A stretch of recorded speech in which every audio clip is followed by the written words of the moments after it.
नमस्कार, सगरमाथा प्राइम समाचारमा स्वागत छ। म प्रसन्न ढुङ्गाना। नमस्कार, म वसुधा केसी। सुरुमा प्रमुख समाचार। भेनेजुएलाको मामिलामा प्रचण्डको विज्ञप्तिप्रति कांग्रेसको आपत्ति। दात्री मुलुक अमेरिकालाई चिढ्याउन खोजेको आरोप। कांग्रेसको बहिष्कारका बावजुद संसदीय सुनवाई समितिबाट संवैधानिक आयोगका अध्यक्षको सुनवाई प्रक्रिया सुरु। सिफारिस पदाधिकारी विरुद्ध उजुरी आह्वान। आयातमुखी बजारका कारण व्यापार घाटा उच्च बिन्दुमा। 16 रुपैयाँको आयात हुँदा जम्मा 1 रुपैयाँको निर्यात।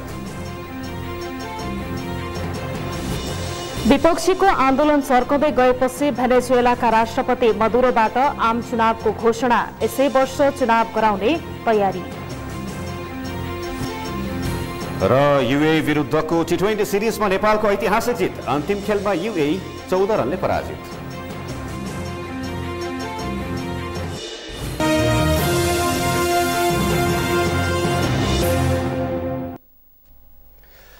अब समाचार विस्तारमा। प्रमुख प्रतिपक्षी नेपाली कांग्रेसले अमेरिका र भेनेजुएलाको विषयमा नेकपाका अध्यक्ष पुष्पकमल दाहालले जारी गरेको विज्ञप्तिप्रति आपत्ति जनाएको छ। सिंहदरबारमा आज बसेको कांग्रेस संसदीय दलको बैठकले प्रसङ्ग नै नभएको भेनेजुएलाको विषयमा बोलेर अमेरिकालाई चिढ्याएको ठहर समेत गरेको छ।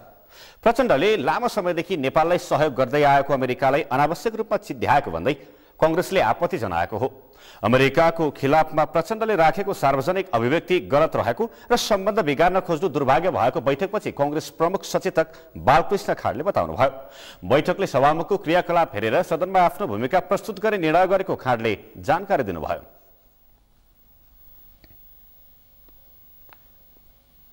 अध्यक्ष पुष्पकमल दाहाल प्रचण्डले 65 वर्षभन्दा लामो समयदेखि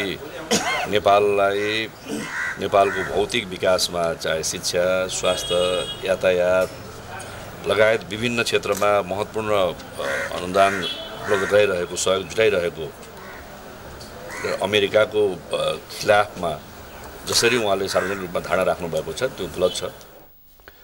बैठकले अबको आन्दोलनको स्वरूप परिवर्तन गर्दै सरकारको क्रियाकलापलाई निरन्तर निगरानीमा राख्ने निर्णय पनि गरेको छ।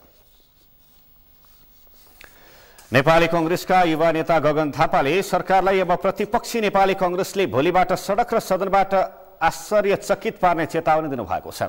प्रतिनिधि सभाको आजको बैठकमा बोल्दै नेता थापाले सरकारले प्रतिपक्षी नसुनेको भन्दै भोलिबाट सडक र संसदबाट आश्चर्यचकित पार्ने काम गर्ने चेतावनी दिनुभयो। नेता थापाले सरकारले एउटा 2वटा दिनबाट प्रमुख प्रतिपक्षीलाई देखाएको व्यवहारले अब सम्बन्ध पहिलाको जस्तो नरहने चेतावनी दिनुभयो। थापाले सरकारलाई गल्ती गर्नबाट रोक्न आफूहरूले प्रतिपक्षीको भूमिकामा नियमित दबाव दिइरहेको बताउनुभयो। सांसद थापाले गिरिजा प्रसाद कोइराला र सुशील कोइरालाका नाममा खुलेका अस्पताल सरकारले विघटनको संघारमा पुर्याएको उल्लेख गर्दै प्रतिपक्षी दलको नियमित दबावका कारण सरकार गल्ती सच्याउन बाध्य भएको बताउनुभयो। प्रधानमन्त्रीको आत्मस्वगाई हेर्नुस् त। ऐनाको अगाडि उभिएर दाग देख्दै गर्दा प्रधानमन्त्री भन्नुहुन्छ ऐनामा भएको फोहोरलाई मेटा भनेर भन्नुहुन्छ। किनकि मेरो अनुहारमा दाग हुनै सक्दैन। सत्यमै हुँ, ब्रह्ममै हुँ, मेरो अनुहारमा दाग हुन सक्छ। पक्कै यो ऐनामा फोहोर होला, ऐनाको फोहोर मेट भनेर भन्नुहुन्छ। यो देखेर नेपाली जनता साँच्चीकै आक्रोशित भएका छन्। त्यसैले सम्माननीय सभामुख महोदय, जनताको यो आक्रोशलाई सरकारसम्म पुर्याउने जिम्मेवारी हाम्रो हो। जनताको यो आक्रोशलाई बाँडिदिने काम हाम्रो। सरकारले अन्तर्राष्ट्रिय संस्थाले निकालेको रिपोर्टलाई नमानेको भन्दै उहाँले तोडमोड गरेर च्यात्न पर्ने वातावरणको सृजना गरिरहेको आरोप लगाउनुभयो। प्रमुख प्रतिपक्षी दल नेपाली कांग्रेसको विरोधका बावजुद संसदीय सुनवाई समितिले 5 संवैधानिक आयोगका अध्यक्षको सुनवाई प्रक्रिया अघि बढाएको छ। आज समितिमा रहेका कांग्रेसका 4 जना सांसदले लिखित असहमति राखे पनि 2/3 बहुमतका आधारमा प्रस्तावित अध्यक्ष विरुद्ध उजुरी दिन समितिले 10 दिनको समय दिने निर्णय गरेको हो। संवैधानिक परिषदले निर्णय गर्दा विपक्षी दलको नेताको हैसियतले शेरबहादुर देउवालाई खबर नै नगरी माघ 7 गते निर्णय गरिएको भन्दै कांग्रेसले आपत्ति जनाउँदै आएको छ। यसअघि माघ 14 गते बसेको समितिको बैठकमा कांग्रेसकै विरोधका कारण उजुरी आह्वान हुन सकेको थिएन। बैठकमा कांग्रेसले सिफारिसप्रति लिखित असहमति राख्दै संसदीय सुनवाई समिति बैठक बहिष्कार गरेको थियो। त्यसअघि बैठकमा कांग्रेसका तर्फबाट ज्ञानेन्द्र बहादुर कार्कीले सिफारिस भएका व्यक्तिको हकमा पार्टीको कुनै पनि आपत्ति नरहे पनि संवैधानिक परिषदको निर्णय प्रक्रिया गलत रहेको बताउनुभयो। विधि र प्रक्रिया मिचेर र प्रजातन्त्रको मूल्य मूल्य मान्यता र संविधानको भावना विपरीत हिसाबले प्रमुख प्रतिपक्षी दलको नेताको अनुपस्थितिमा यो जुन निर्णय गरिएको छ यो निर्णयले संविधानत र व्यवहारले पनि यो निर्णय चाहिँ को पक्षमा हामी रहन सक्दैनौँ। माघ 7 गते बसेको संवैधानिक परिषदको बैठकले राष्ट्रिय प्राकृतिक स्रोत तथा वित्त आयोगका अध्यक्षमा बालानन्द पौडेल, राष्ट्रिय समावेशी आयोगको अध्यक्षमा शान्तराज सुवेदी, मधेसी आयोगमा डाक्टर विजय कुमार दत्त, थारू आयोगको अध्यक्षमा विष्णु कुमार चौधरी र मुस्लिम आयोगको अध्यक्षमा समीम अन्सारीको नाम सिफारिस गरेको थियो। संघीय संसदको कानून न्याय तथा मानव अधिकार समितिले केही नेपाल ऐनलाई संशोधन गर्न बनेको विधेयक परिमार्जन सहित पारित गरेको छ। समितिको आज सिंहदरबारमा बसेको बैठकले संविधान अनुकूल कानून बनाउन बनेको केही नेपाल ऐनलाई संशोधन गर्न बनेको विधेयक परिमार्जन सहित पारित गरेको हो। नेपालको संविधान अनुकूल बनाउन केही नेपाल ऐनलाई संशोधन गर्न बनेको विधेयकमा केही संशोधनको व्यवस्था सहित यो विधेयक चाहिँ समितिबाट म पारित भएको घोषणा गर्दछु। विधेयकमा राष्ट्रिय दलित आयोग, राष्ट्रिय समावेशी आयोग लगायतका अन्य आयोग सम्बन्धी ऐनमा विद्यमान संविधान प्रतिकूलका प्रावधानहरू संशोधन गर्ने उल्लेख गरिएको छ। शिक्षा ऐन, विदेशी विनिमय ऐन, स्थानीय प्रशासन ऐन, बोनस ऐन, जन्म मृत्यु तथा अन्य व्यक्तिगत घटना दर्ता ऐन, नेपाल विद्युत प्राधिकरण ऐन लगायतका ऐनहरूलाई संघीयता अनुकूल बनाउने प्रावधान पनि विधेयकमा समावेश गरिएको छ। विधेयकमाथिको छलफलमा भाग लिँदै समितिका सदस्यहरूले संविधानसँग बाजिएका सबै कानून तत्काल निर्माण गर्न सरकारसँग माग गरेका थिए।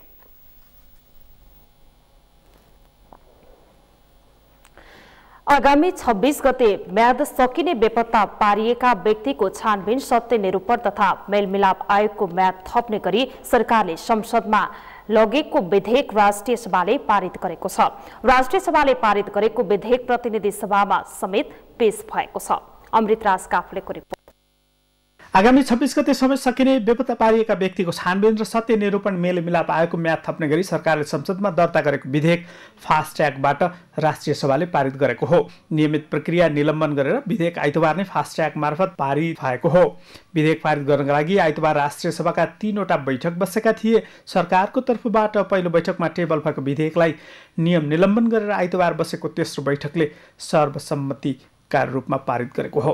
विधेयकमा संशोधनको सूचनामा रहेको 72 घण्टाको प्रावधानलाई नियम निलम्बन गरी आइतबार 2:45 सम्मको समय तोकिएको थियो। विधेयकमाथि कुनै पनि संशोधन प्रस्ताव नपरेपछि तेस्रो बैठकले विधेयक सर्वसम्मतिले पारित गरेको हो। आयोगमा रहेका पदाधिकारीहरूको म्याद सकिएपछि स्वत आयोगको म्याद समाप्त हुने भन्ने प्रावधान हामीले राखेको कारणले र आयोगका पदाधिकारीहरू नियुक्त भएको म्याद यही माघ 26 गते पूरा हुने भएको हुनाले अहिले हामीले यो संशोधन विधेयकमा पदाधिकारीहरूको म्याद 75 चैत्र मसान्तसम्म हुने र यसरी पदाधिकारीहरूको म्याद समाप्त भए पनि आयोगको म्याद चाहिँ समाप्त भएको नमानिने र आयोग चाहिँ जीवित रहने कुरालाई व्यवस्था गर्ने गरेर यो संशोधन हामीले यहाँ ल्याएका छौं। विधेयकमा 2075 चैत्र मसान्तभित्र काम सक्ने गरी 2 आयोगको समय थप गरिएको छ। थप गरिएको समयमा पनि काम सकिएन भने सोही मितिमा आयोगका पदाधिकारीको म्याद पनि सकिने, तर आयोग जीवितै राख्ने प्रावधान सहित विधेयकमा संशोधन गरिएको छ। राष्ट्रिय सभाबाट पारित विधेयक प्रतिनिधि सभामा समेत पेश गरिएको छ। बेपत्ता पारिएकाहरूका बारेमा पनि हामीले चिन्ता गर्नुपर्छ। युद्धका बेला राज्यको पक्षबाट लड्ने सेना, प्रहरी र युद्धको पक्ष भएर आएको माओवादी पक्ष अथवा त्योसँग संलग्न नभएका असम्बद्ध पक्ष जो माओवादी पीडितका रूपमा, राज्यबाट पीडितका रूपमा अहिले पनि ठुलो दुःख दर्द भोगिरहेका छन्, त्यो सबैलाई हामीले महसुस गर्नुपर्छ। र एउटा मात्रै मेरो टिप्पणी सैद्धान्तिक छलफलकै बेला चैत भनेरै तोक्न जरुरी थिएन कि त्यसलाई खुला गरिदिनु पर्थ्यो कि त्यसको अवधिका सन्दर्भमा। यो सैद्धान्तिक छलफलका सन्दर्भमा मैले आफूले राखेको मेरो आफ्नो टिप्पणी मात्रै हो। यो संक्रमणलाई लम्बिनेतिर हामीले प्रोत्साहन नगरौँ, यसलाई मलजल नगरौँ। प्रतिनिधि सभामा समेत नियम निलम्बन गरी फास्ट ट्र्याकबाट विधेयक पारित गराउने सरकारी तयारी छ। द्वन्द्वकालीन घटनाको छानबिन गरी दोषी उप कारबाही सिफारिस गर्न गठन भएका 2वटै आयोगले सन्तोषजनक प्रगति गर्न नसकेको आलोचनाकै बीच सरकारले 2 आयोगको म्याद थप्ने गरी विधेयक संसदमा लगेको हो। सगरमाथा टेलिभिजनका लागि क्यामेरामा केशव तिमेल सेनाका साथमा अमृतराज काफ्ले, काठमाडौँ। राष्ट्रिय प्रजातन्त्र पार्टीले वर्तमान सरकार विखण्डनकारीसँग लाचार भएको आरोप लगाएको छ। आजदेखि काठमाडौँमा सुरु केन्द्रीय कार्य समितिको बैठकमा 4 पृष्ठ लामो राजनैतिक प्रतिवेदन प्रस्तुत गर्दै राप्रपा अध्यक्ष कमल थापाले सरकार विखण्डनकारी सामु लाचार बनेको आरोप लगाउनु भएको हो। सरकारले जनतामा परिवर्तनको अनुभूति दिन नसकेको थापाले बताउनु भयो।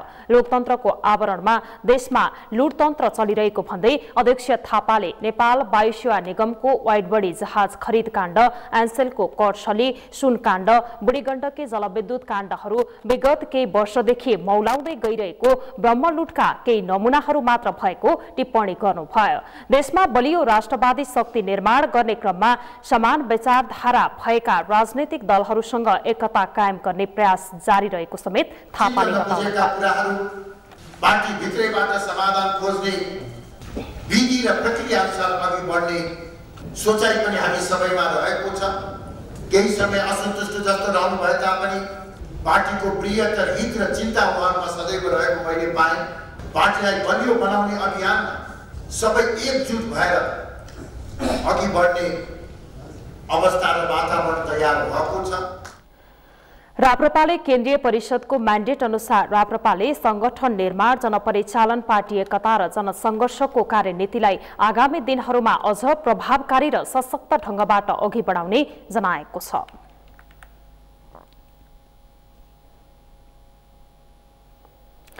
संस्कृति, पर्यटन तथा नागरिक उड्डयन मन्त्री रविन्द्र अधिकारीले भरतपुर विमानस्थलको विस्तार नगरेसम्म रात्रिकालीन उडान सम्भव नभएको बताउनु भएको छ। आज भरतपुर विमानस्थलमा सञ्चारकर्मीसँग कुरा गर्दै मन्त्री अधिकारीले रात्रिकालीन उडान भरतपुर विमानस्थल विस्तारको काम सकेपछि मात्र सुरु गरिने बताउनु भयो। विमानस्थल विस्तारका लागि प्रारम्भिक काम गर्न भरतपुर महानगरपालिका र भरतपुर विमानस्थललाई निर्देशन कसरी सुरक्षित बनाउने सबैभन्दा मुख्य चाहिँ चासो हाम्रो त्यही हो।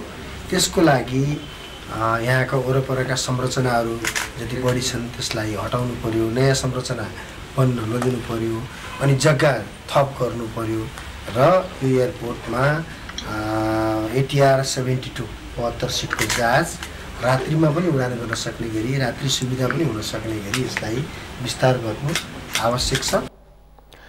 निगमका 10 वटा जहाज ग्राउन्डेड भएको प्रसङ्गमा मन्त्री अधिकारीले एक दिनको घटना संयोग मात्र भएको बताउनु भयो। पाइलट नभएका र बिग्रेका कारण पनि निगमको जहाज उडानमा समस्या भएको उहाँले स्पष्ट पार्नुभयो।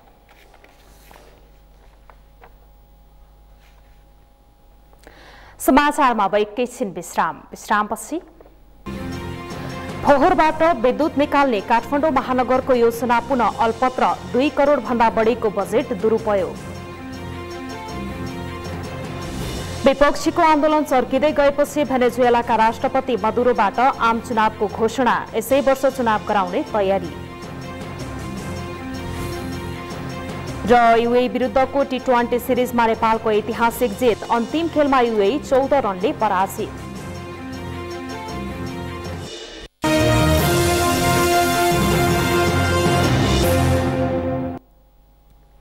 विश्रामपछि सगरमाथा प्राइम समाचारमा स्वागत छ। अब बाँकी समाचार।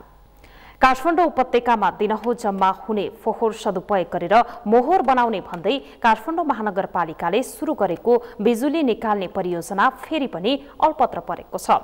फोहोरबाट बिजुली निकाल्नका लागि महानगरले यो बीचमा प्रविधि तथा उपकरण खरिदमा 2 करोड रुपैयाँ भन्दा बढी सिद्ध्याइसकेको छ। तर अहिले पर्याप्त बिजुली उपलब्ध हुन थालेको र लोडसेडिङ हटेको भन्दै महानगरले बिजुली निकाल्ने काम बन्द गरेको छ। अन्जना लामिछानेको रिपोर्ट।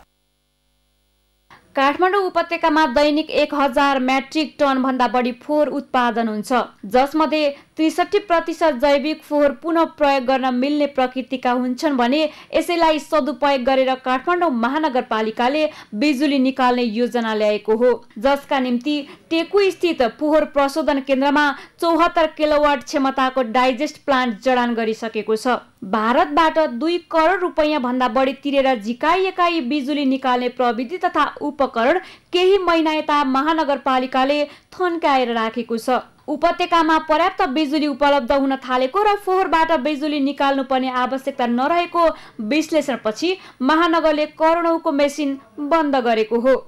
यो फोहोरबाट बिजुली निकाल्ने भन्ने कुरो, फोहोरबाट ग्यास निकाल्ने भन्ने कुरो चाहिँ छ। यो चाहिँ अब लगानी बोर्ड, नेपाल सरकारको लगानी बोर्डमा यी कुराहरू प्रस्तावित छ।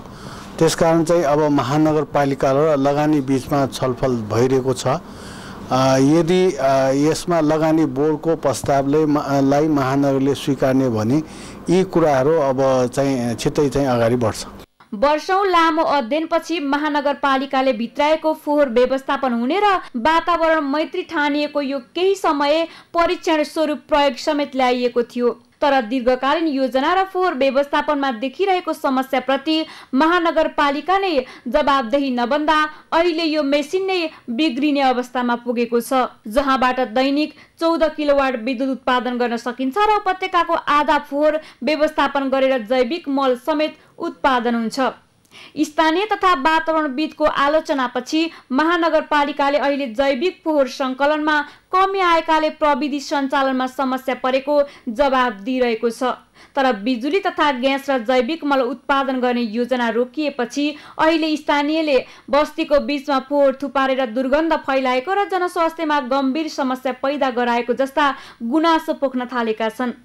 यहाँ हामी त बस्नै सक्दैन। अब हामी मात्रै होइन, अब जस्तै तपाईँको सानेपादेखि लिएर अब हेर्नु न, यो मन्त्री क्वार्टर हो, सानेपा पछाडि त तपाईँको सबै मन्त्रीहरू उहीँ बस्छ।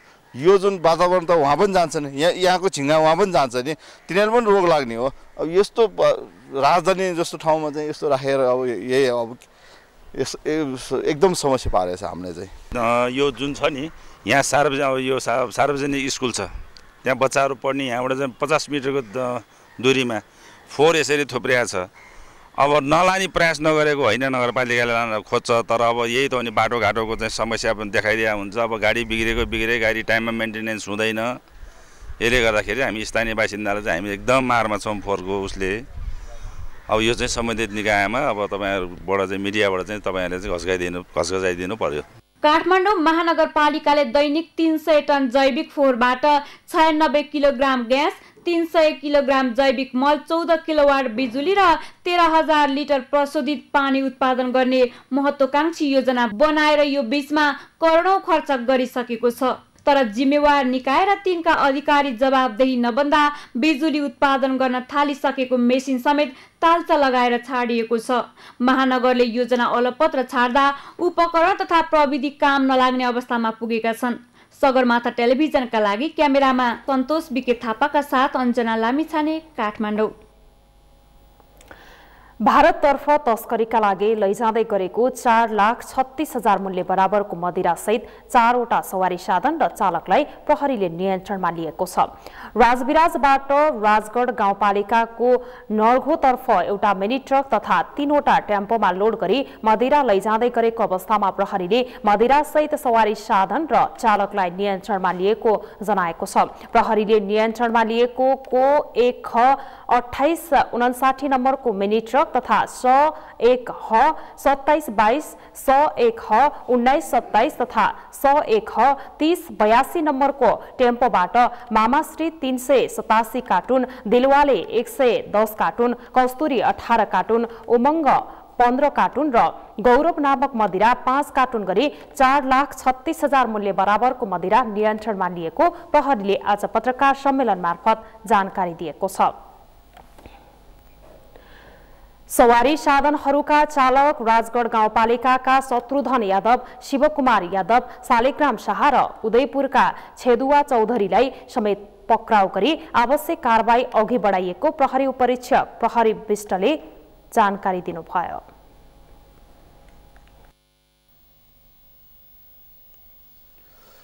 तपाई सार्वजनिक यातायात पक्कै चढ्नु भएको छ। तपाईले चढ्ने त्यस्ता सार्वजनिक यातायात अधिकांश पुरुषले हाँक्ने गरेका छन्। तर टेम्पोको मामिलामा भने यो कुरा लागू हुँदैन। काठमाडौँ उपत्यका भित्र गुड्ने आधा भन्दा धेरै टेम्पोका चालक महिला छन्। यति मात्रै होइन, टेम्पो चलाएर नै उनीहरूले आफ्नो परिवारको गर्जो टार्दै आएका छन्। दुर्गा अधिकारीको रिपोर्ट।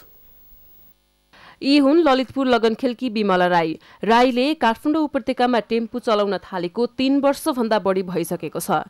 काठमाडौँ उपत्यकामा टेम्पू चलाएर नै बिमलाले आफ्नो परिवारको गुजारा चलाउँदै आएका छन्। काठमाडौँ उपत्यकामा टेम्पू चलाएर जीवन निर्वाह गर्ने उनी एक्लै पात्र भने होइनन्। काठमाडौँ उपत्यकामा गुड्ने आधा भन्दा बढी टेम्पू महिला चालकले चलाउँदै आएका छन्।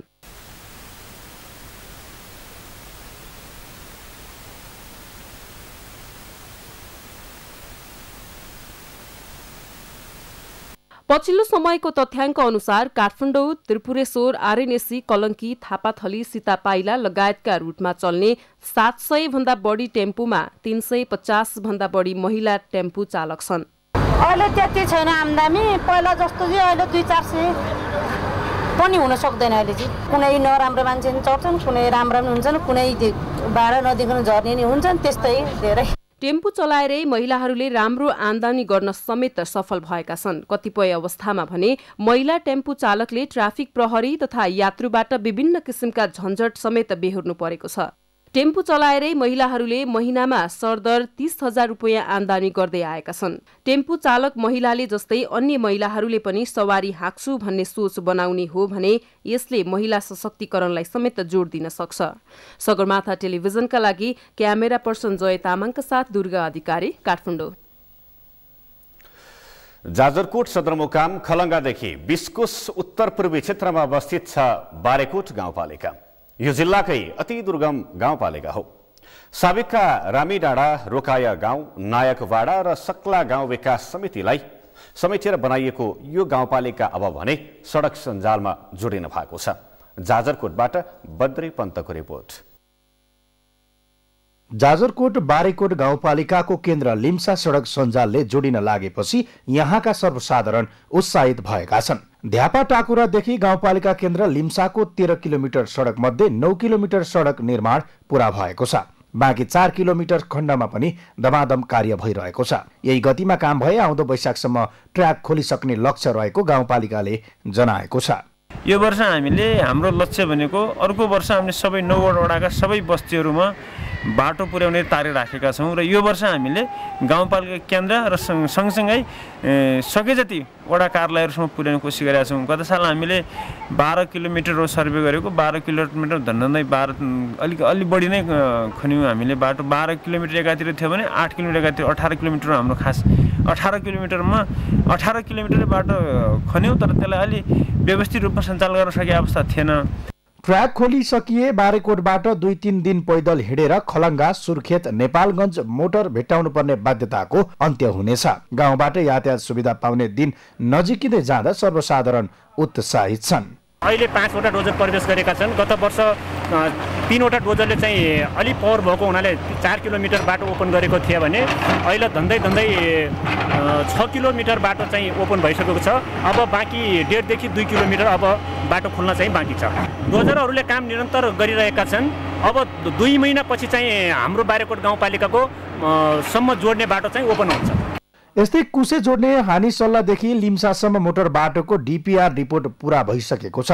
लगत्तै काम अगाडि बढाउने तयारीमा रहेको छ। भौगोलिक विकटता र आर्थिक विपन्नता धेरै भएको बारेकोटका बस्तीहरू क्रमशः सडक सञ्जालमा जोडिँदै गएपछि स्थानीय सर्वसाधारणहरूले पनि परिवर्तनको अनुभूति गर्न थालेका छन्। स्थानीय कृषि उत्पादनमा राम्रो सम्भावना बोकेको बारेकोट गाउँपालिकाका स्थानीयहरू गाउँ सडक सञ्जालले जोडिने भएपछि जीवनस्तर समेत उक्सिने आशामा छन्। अदुवा, टिमुर, ओखर, बोझो, कोदो र अलैँचीको उर्वर भूमि रहेको बारेकोटका बस्तीहरूमा सडकको पहुँच पुगी कृषि उपजले बजार पाउने अपेक्षा गरिएको छ। यो बारेकोट गाउँपालिकामा अब यस्तो रोडहरू विकास कहिले आउँथ्यो भन्थ्यौँ हामी, टाढाबाट भारी पुगेर ल्याउँथ्यौँ, नुन चामल पुगेर ल्याउँथ्यौँ। अहिले अब घरैमा आइसक्यो। अब रोडहरू एकदम बाटोघाटो एकदम राम्रो चलिरहेको छ जस्तो भनौँ। बाटो धेरै अप्ठ्यारो थियो, अहिले धेरै गाउँपालिकाले गरिरहेको छ। मोटर चल्नलाई हजुर रिम्न जानु पर्थ्यो, अहिले गाउँपालिकाले जस ठिकै गरेको छ। अनि अहिले गाउँपालिकाले रकम हालेर यत्रो गरिरहेको छ। सामान ल्याउन यहाँ सहज भएको छ। सडक सञ्जालले जोडिएपछि बारेकोटमा पर्यटन प्रवर्धन तथा कृषि उपज, खनिज, जडीबुटी लगायतको बजारीकरणमा लाग्ने गाउँपालिकाको तयारी छ। सगरमाथा टेलिभिजनका लागि जाजरकोटबाट बद्री पन्तको रिपोर्ट। उदयपुरको बेलका नगरपालिकाको वडा नम्बर 6 कटुन्जे बबलामा आयोजना गरिएको घुम्ती शिविरमा 600 भन्दा बढी स्थानीयहरूले सेवा लिएका छन्। 2 दिनसम्म चलेको शिविरमा नागरिकताको प्रमाणपत्र, फोटो सहितको मतदाता नामावली, अपाङ्गता परिचय पत्र, स्वास्थ्य चेक जाँच, खाद्य अनुगमन लगायतका सेवा प्रदान गरिएको हो। जिल्ला प्रशासन कार्यालय उदयपुरको आयोजना तथा बेलका नगरपालिका वडा नम्बर 6 को व्यवस्थापनमा भएको शिविरमा 286 जनाले नागरिकताको प्रमाणपत्र प्राप्त गरेको जिल्ला प्रशासन कार्यालय उदयपुरका प्रशासकीय अधिकृत कुमार खड्काले जानकारी दिनुभयो। सडक सुविधाबाट समेत पछि परेको वडामा घुम्ती शिविर आयोजना गरिएपछि स्थानीय उत्साहित भएका छन्। समाचारमा पुनः एकैछिन विश्रामपछि विपक्षीको आन्दोलन चर्किँदै गएपछि भेनेजुएलाका राष्ट्रपति मदुरोबाट आम चुनावको घोषणा, यसै वर्ष चुनाव गराउने तयारी र युएई विरुद्धको टी20 सिरिजमा नेपालको ऐतिहासिक जित, अन्तिम खेलमा युएई 14 रनले पराजित।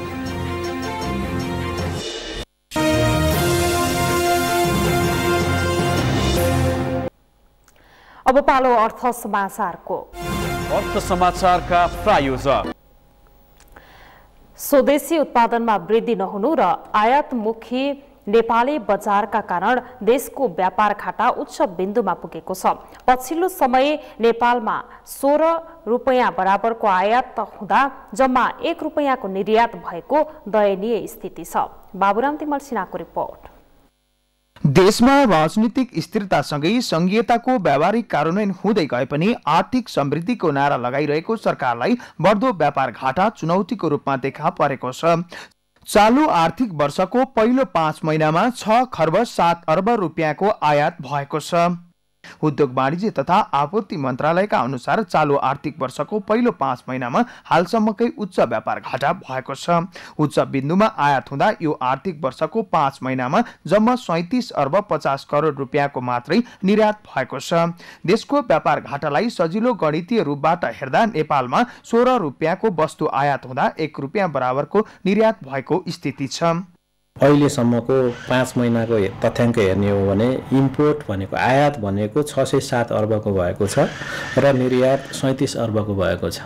नेपालमा हरेक वर्ष अरबौं रुपियाँको पेट्रोलियम पदार्थ आयात हुँदै आएको छ। आयातित वस्तुमा सबैभन्दा धेरै आयात हुने पनि पेट्रोलियम पदार्थ हो। नेपालमा पेट्रोलपछि आइरन, स्टिल र मेसिनरी यन्त्र उपकरणको आयात हुने गरेको छ। आयात गरिने वस्तुहरूमा मुख्यतया पेट्रोलियम पछाडि फलामजन्य वस्तुहरू छन्, जो चाहिँ नि अरू उद्योगको लागि कच्चा पदार्थ अथवा निर्माण उद्योगमा प्रयोग हुने वस्तुहरू हुन्। केन्द्रीय बैंकका अनुसार अघिल्लो आर्थिक वर्ष 74-75 मा दर्जनभन्दा बढी औद्योगिक वस्तुको उत्पादन 4% देखि 89% सम्मले घटेको छ। औद्योगिक वातावरण अनुकूल बन्दै गइरहेका बेला औद्योगिक उत्पादन भने घटेको सरकारी तथ्याङ्कले देखाउनुलाई पनि चासोको रूपमा हेरिएको छ। सगरमाथा टेलिभिजनका लागि क्यामेरामा सुरेन्द्र राउतका साथमा बाबुराम तिमिल सिन्हा, काठमाडौँ। नेपाल आयल निगमले भारतीय आयल कर्पोरेसनले पठाएको नयाँ मूल्य सूची अनुसार पेट्रोलियम पदार्थको मूल्य समायोजन गरेको छ। शनिबार राति 12 बजेदेखि लागू हुने गरी निगमले पेट्रोल, डिजेल र मट्टीतेलको खुद्रा मूल्य बढाएको छ। स्वचालित मूल्य निर्धारण प्रणाली अनुसार मूल्य समायोजन गरिएको आयल निगमले दावी गरे पनि यसको प्रत्यक्ष असर भने बजारमा देखिने भएको छ। शान्ता दनुवारको रिपोर्ट। नेपालको इन्धन बजारमा झण्डै 4 दशकदेखि एकाधिकार जमाइरहेको नेपाल आयल निगम पटक पटक गरिरहेको इन्धनको मूल्य समायोजन पछि पनि घाटाको विवरण देखाइरहेको छ। भारतीय आयल कर्पोरेसनसँगको इन्धन व्यापार सम्झौता अनुसार पटक पटक अन्तर्राष्ट्रिय बजारका आधारमा मूल्य समायोजन गरिन्छ। नेपाल आयल निगमले पेट्रोल, डिजल र मट्टीतेलको मूल्य शनिबार राति 12 बजेदेखि लागू हुने गरी मूल्य समायोजन गरेको छ। तीनै प्रकारका इन्धन लिटरमा 2-2 रुपियाँले बढाएको छ। यस अनुसार पेट्रोल लिटरको 110, डिजल मट्टीतेल लिटरमा 97 रुपियाँ पुगेको छ। इन्डियन आयल कर्पोरेसनले शुक्रबार 15 दिन अघिको मूल्यमा पेट्रोलमा प्रति लिटर 2 रुपियाँ 25 पैसा र डिजलमा 4 रुपियाँ 28 पैसा बढाएर नयाँ निगमलाई मूल्य सूची पठाएको थियो। सोही आधारमा नेपालमा पनि इन्धनको मूल्य वृद्धि गरेको निगमले बताउँछ। जनवरीको तुलनामा पेट्रोलमा चाहिँ 2 रुपियाँ 25 पैसा, डिजलमा 4 रुपियाँ 28 पैसा प्रति लिटर बढेर आएको कारणबाट हामीले चाहिँ त्यसलाई समायोजन गरेको हो र अहिले चाहिँ 2 रुपियाँ प्रति लिटर चाहिँ समायोजन गरेको हो र यो तपाईले यो अटो प्राइसिङ फर्मुला सुरुवात भइसकेपछि 71-76 देखि सुरुवात भयो जसमा चाहिँ जम्मा 16 चोटि बढाएको छ भने 22 चोटि घटाएको छ। अन्तर्राष्ट्रिय बजारमा मूल्य निकै सस्तो हुँदा पनि सरकारले त्यस अनुरूप मूल्य समायोजन गरेको छैन। आफू सञ्चित घाटामा रहेको तर्क गर्दै निगमले मूल्य समायोजन गर्दा नाफा बढाउँदै लगेको छ। निगमका अधिकारीहरू सञ्चित घाटा पूर्ति भएपछि सीमित नाफा राखेर मूल्य एकैपटक घटाउने दावी गर्छन्। निगमले नाफा उच्च राखेर मूल्य बढाएपछि उपभोक्ता भने महँगीको मारमा पर्ने भएका छन्। नेपाल सरकारले पेट्रोलियम पदार्थको जुन अहिले भाउ बढायो, जुन मूल्य वृद्धि भएको छ, यो चाहिँ एकदम गलत छ हैन। सर्वसाधारणलाई दुःख दिने यो कुरा हो, किनभने सरकारको काम चाहिँ जनतालाई राहत दिनुपर्नेमा उल्टै मूल्य वृद्धिको चाहिँ चपेटामा पार्ने काम चाहिँ गलत हो। र अन्तर्राष्ट्रिय बजारमा चाहिँ पेट्रोलियम कच्चा पदार्थको मूल्य चाहिँ खस्कदाखेरि झर्दाखेरि चाहिँ नेपालमा नझर्ने, तर अन्तर्राष्ट्रिय बजारमा चाहिँ मूल्य बढ्दा बित्तिकै यहाँ बढाइहाल्ने, यो चाहिँ गलत हो। अन्तर्राष्ट्रिय बजारमा बढेको अनुपातमा नबढाएर अलिकति त्योभन्दा बढी नै बढेको हो कि भन्ने जस्तो लाग्छ। घटाउँदाखेरि चाहिँ नि 1 तारिक र 15 तारिक नै नघटाएर अलिकति 2-4 दिन ढिलो गरेर घटाउने गरेको छ। र पनि घटाउँदाखेरि चाहिँ अन्तर्राष्ट्रिय बजारको भन्दा अलिकति त्यहाँ रेसियोमा चाहिँ अलिकति कम घटाउने गरेको छ। त्यसले गर्दा उपभोक्ताहरूलाई अन्याय पर्न गएको छ, मर्का पर्न गएको छ। त्यो सम्बन्धमा आयल निगम तथा सरकारवाला मन्त्रालयले समेत एउटा उचित निर्णय लिएर एकदम अप टु डेट हुने गरी जनतालाई राहत हुने गरी चाहिँ मूल्य वृद्धिको चाहिँ घटबढको निर्णय गर्नुपर्छ जस्तो लाग्छ। निगमले एलपी ग्यासको मूल्य भनी समायोजन गरेको छैन।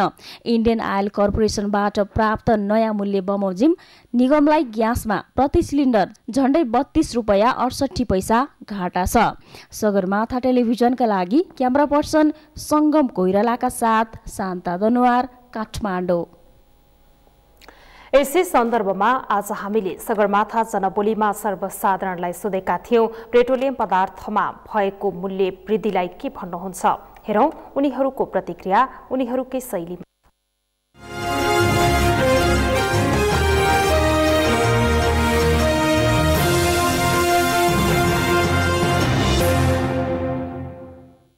मेन भनेको हाम्रो आयल निगममा व्यापक भ्रष्टाचार छ। त्यो भ्रष्टाचारले चाहिँ कम गर्दै त्यसलाई व्यवस्थापनलाई चाहिँ एकदम सबल बनाउनुपर्छ जस्तो लाग्छ। यसमा सन्तुलन हुन आवश्यक छ हैन। जनतालाई मर्कामा छ, अब बढ्दाखेरि बढाइदिने, घट्दाखेरि यथावत राखिदिने, सर्वसाधारणलाई मर्का छ। योमा चाहिँ सरकारले अब भनौँ न जनतालाई पनि न्यायोचित हुने किसिमले अब समानता भइदिए राम्रो हुन्थ्यो। माफियाहरूको चलखेलको लागि यो एउटा कडीको रूपमा आएको हुनुपर्छ। यसलाई अब हामी जनताहरू सबै लागेर समयमै न्याय खोज्न लाग्ने हो भने राम्रो हुन्थ्यो। त्यो अवस्था नेपाली जनताको देखिएन, जति पनि सहेरै बस्ने।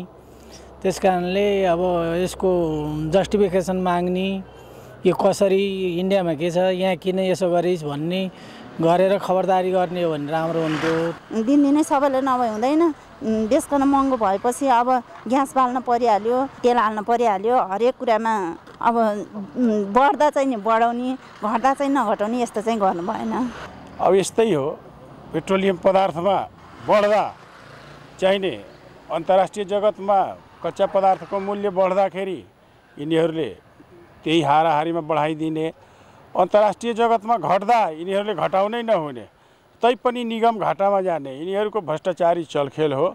यो निगम सधैँ लुटतन्त्रमा चाहेकै हो, देशै लुटतन्त्रमा फसेको छ। योभन्दा बढ्ता केही खासै भन्नु छैन। यो चाहिँ कस्तो भने अब सबैलाई नभई नहुने कुरा हो। यसमा खर्च मान्छेले गर्नै पर्छ, गर्छन् भन्ने नै देखाएर उहाँहरूले घटाउनु भएको छैन। यसमा चाहिँ सरकारले लगायत हामी सबै जनताहरूले चासोको विषय हो र यो घटाउनु पर्छ। सरकारको ध्यान चाहिँ यसमा जान आवश्यक छ भन्ने म ठान्दछु। के अरे इन्डियामा बढी थियो, यहाँ चाहिँ घटी थियो होइन, कम थियो। अब त्यो हिसाबले चलिरहेको थियो। अहिले चाहिँ अब फेरि अन्तर्राष्ट्रिय स्तरमा चाहिँ अब घटिरहेछ, नेपालमा चाहिँ बढिरहेछ। त्यो त राम्रो होइन नि त। अन्तर्राष्ट्रिय स्तरबाट चाहिँ त्यो घटाउनु पर्ने हो नि त होइन। यहाँ चाहिँ बढाइ गर्ने, घट्ने चाहिँ छैन। जे कुरा नि जम्मै कुरा बढ्ने, त्यो चाहिँ सरकारले राम्रोसँग हेर्नुपर्ने कुरा हो। यस जनबोलीका प्रायोजक एनसेलले गजबको डेटा प्याक नामक नयाँ डेटा प्याक ल्याएको छ। डेटा प्याक अन्तर्गत ग्राहकले आफ्नो आवश्यकता अनुसार 75 MB देखि 3 GB सम्मको विभिन्न प्याकहरू सुचारू गर्न सक्ने भएका छन्। गजबको डेटा प्याक सोमबारदेखि लागू हुनेछ। यस प्याक अन्तर्गत ग्राहकले एक दिनको समय सीमा रहेको 75 MB डेटा प्याक कर बाहेक मात्र 15 रुपैयाँमा सुचारू गर्न सक्ने एनसेलले जनाएको छ। त्यस्तै 3 दिनको समय सीमा रहेको 200 MB डेटा प्याक 35 र 500 MB डेटा प्याक 75 मा खरिद गर्न सक्नेछन्। प्याकको समय सीमा 7 दिनको हुनेछ। अब पालो खेल समाचारको।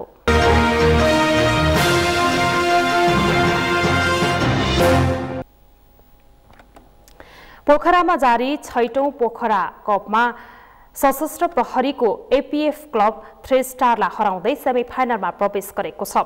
पोखरा रङ्गशालामा भएको पहिलो क्वार्टर फाइनलमा एपीएफका सन्तोष श्रेष्ठले खेल सुरु भएको 35 सेकेन्डमा गरेको गोल नै जितका लागि पर्याप्त बन्यो। जितपछि 3 स्टारले सेमिफाइनलको यात्रा तय गरेको छ। एपीएफका लागि राजीव लोप्सानले कर्भ पासमा डिबक्सभित्र ओभरल्यापमा गएर विङ्गर सन्तोष श्रेष्ठले 3 स्टारको पोस्टमा गरेको गोल दुवै टिमलाई सरप्राइज हुन पुग्यो। कास्की जिल्ला फुटबल संघको आयोजनामा सञ्चालित प्रतियोगितामा भोलि नेपाली सेनाको त्रिभुवन आर्मी क्लब र विदेशी टोली डाम्फिन्स क्लब परिवार क्यामरून बीच खेल हुनेछ।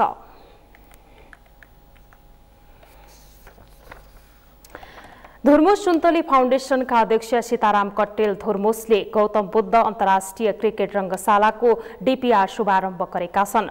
रङ्गशाला निर्माण स्थल भरतपुर महानगरपालिका 16 स्थित मैदानमा धुर्मुसले टोटल स्टेसन मेसिनले अवलोकन र डोजर चलाएर डीपीआरको प्रक्रिया सुरुवात गरेका हुन्। डीपीआर शुभारम्भसँगै मैदान सम्याउने, मिलाउने, नाप लगायतका काम सुरु भएको जनाइएको छ। डीपीआरको काम बढीमा 6 महिना लाग्ने भए पनि द्रुत गतिमा काम अघि बढेकाले छिट्टै सकिने फाउन्डेसनका अध्यक्ष सीताराम कट्टेल धुर्मुसले बताए। साथै रङ्गशाला निर्माणका लागि सबैले आफ्नो ठाउँबाट सहयोग गरे समयमै निर्माण सम्पन्न गर्ने प्रतिबद्धता पनि व्यक्त गरे।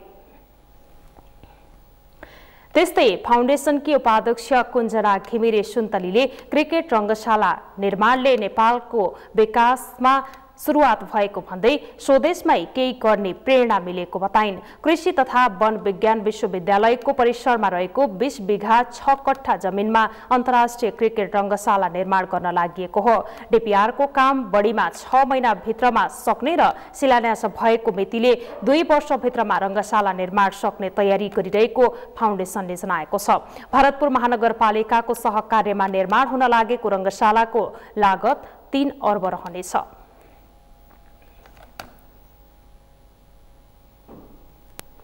अब मौसम सम्बन्धी जानकारी। इस मौसम समाचार का प्रायोजक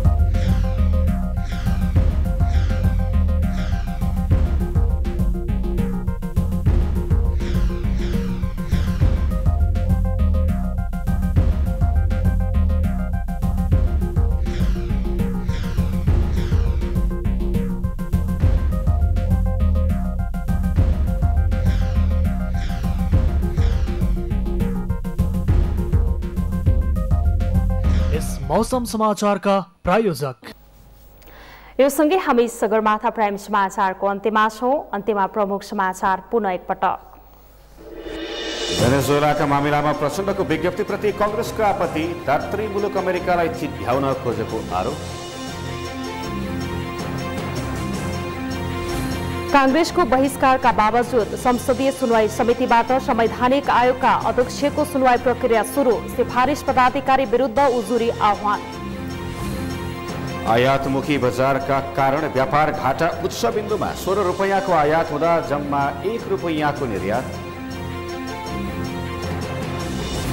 विपक्षीको आन्दोलन चर्किँदै गएपछि भेनेजुएलाका राष्ट्रपति मदुरोबाट आम चुनावको घोषणा, यसै वर्ष चुनाव गराउने तयारी। र यूएई विरुद्धको T20 सिरिजमा नेपालको ऐतिहासिक जित, अन्तिम खेलमा यूएई 14 रनले पराजित।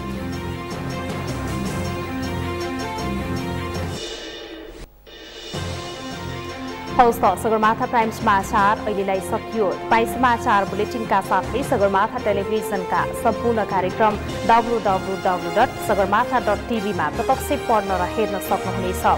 साथै युट्युबमा youtube.com/sagarmatha TV नेपालमा पनि हेर्न सक्नुहुनेछ।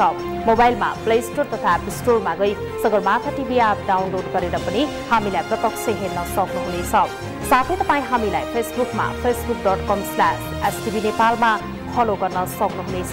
समाचारको शिखर, नेपालको गौरव, नेपालको पहिलो न्युज च्यानल सगरमाथा टेलिभिजन हेर्दै गर्नुहोला। नमस्कार।